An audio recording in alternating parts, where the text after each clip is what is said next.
औज़ुबिल्लाहिमिनश्शैतानिर्रजीम बिस्मिल्लाहिर्रहमानिर्रहीम। 13 ورځ مونږه سوکړ کې میټینګ شو او زمونږه د دوابې ټولو مشرانو په شریکه باندې دغه کړو چې د بجلی باره کې به مونږ راټولیږو. نو په هغې کې مونږ ایس ډي او صاحب سره ایکسین صاحب نه ټیم واخیسته. نن ورځ مونږ مقرر کړې وه، نو هغه مونږ رالو. ایس ډي او صاحب مونږ سره ناست دی، ایکسین صاحب نن هغه میټینګ و په هغه وجه باندې رانغی، خو هغه سره هم زما خبرې وشوې. نو زمونږه چې کوم د دوابې د کیبل مطالبه مونږه وکړه، خبرې وشوې ټولې دي سره. نو هغه دی ووایي چې انشاءالله مونږ سره وعده کوو چې د اختر نه پس په هغې کې به یو په دې کلو کې مونږ میټینګونه وکړو او د هغې چې څه طریقه کاري نو په هغې باندې به انشاءالله مخکې ځو. کونډه سیسټم چې کوم دی یا دغه دی د هغې دپاره به مونږ پوره یو لایحه عمل جوړو. خو انشاءالله زمونږ به دا ذمهواري وي چې دې ځله مونږ راپاڅېدو، مخکې چې څنګه راپاڅېدلي وو او مونږ دې خوا دا کیبل او دا سیسټم ټیک کړو. نو انشاءالله مونږ دا ټول ملګري زمونږ دا وعده ده انشاءالله چې د خپل علاقې دپاره به مونږ راوچتېږو. صلابت د دې تحصیل دپاره یو خو ظالمانه لوډ شیډنګ شروع دی، هېڅ قسم له څه طریقه کار نشته، بس عمدهسې لګیا دی مسلسل لوډ شیډنګ. نو زمونږ خو اوس مختلف مرګري د پاټو روتی دي او هلته کې په دې باندې احتجاج کوي، خو د دې حل احتجاج نه دی. د دې حل دا دی چې مونږ دې خلکو سره کینو، د بجلی اهلکارو سره، او د دې نه مونږ پوره کار واخلو. زه کو راځم روډ بندوم یا زه دلته کې نور نقصان کوم، نو دا مونږ د ځان نقصان کوو ځکه چې بیماران دي، ګرمي ده. مونږ به دا چند کسان ځان په ګرمۍ باندې مو ځان نه به خوله مو باسو، هر څه ته به غاړه اږدو ځکه چې مونږ د دې علاقې نمایندګي کوو، مونږ مشري کوو.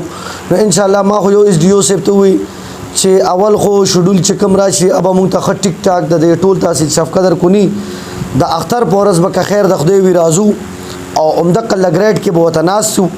ټیک ته مونږ ته به تکلیف وي، خو نور زمونږ د علاقې عوام چې کوم دي هغې ته خو به ریلیف میلاویږي که نه، او د هغې دپاره ځکه چې غریبانانو غوښې کړي دغه 2-3 ورځې د قربانۍ وي او چې هغې هم دي مونږ سره داسې وکړي، نو بیا به مونږ دې سره هېڅ قسم لا کوآپریشن نه کوو. بیا چې څه زمونږ زده وي او څه رانه کېږي انشاءالله هغه سیاسي خبرې مونږ نه کوو.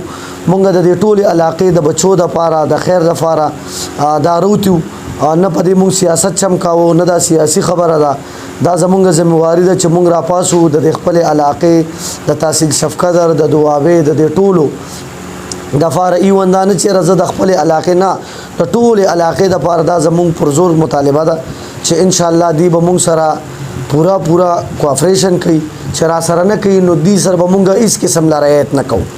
مونږ دغه خبره وي د یو ټرک هندوانو دپاره یو چاکو بس دی، نو مونږ چې صرف دغه 10-15 کسان کم راځو نو د ټولې واپډې دپاره مونږ بس یو. دا نه چې یاره زه روډ بند کم او زه خلک روباسم نو خلک هم په ګرمۍ ووامه او په خپل هم څونه کم هغه سیاسي او کیسه جوړه شو، بیا زمونږ مذاکرات وشو، مونږ واپس لاړ شو. نو انشاءالله ایس ډي او صاحب تا چې مونږ سره دا کومې وعدې وکړې مونږ هم د سره دا وعده کوو چې په علاقه کې مونږ مخکې هم کوآپریشن کړی دی، اوس به سره بیا هم کوو. خو تاسو نه به هم انشاءالله دا تمه لرو چې کار به راله ښه ټیک ټاک کوئ. دا د کیبل مطالبه شوه، زمونږ دغه اډې چینج کول شوې، دا خبرې خو فوري طور باندې ده چې د اډو غم به مونږ وکړو، دغه مسلې به هم حل شي. دغه چې دا کم پولونه دي نو دغه به هم راوړي، او خاص کر د اختر چې کم ورځ 2 پاتې دي نو د دې دا شډول به دې مال راکړي، د هغه شډول مطابق به دې مونږ سره پوره چلیږي، او د شډول نه بغیر هم چې کم پیډر چلیده نو انشاءالله هغې ته به مونږ کینو او په دې باندې به دا زور وروړو چې دغه پیډر مونږ ته په دې اختر کې وچلې انشاءالله که خیر.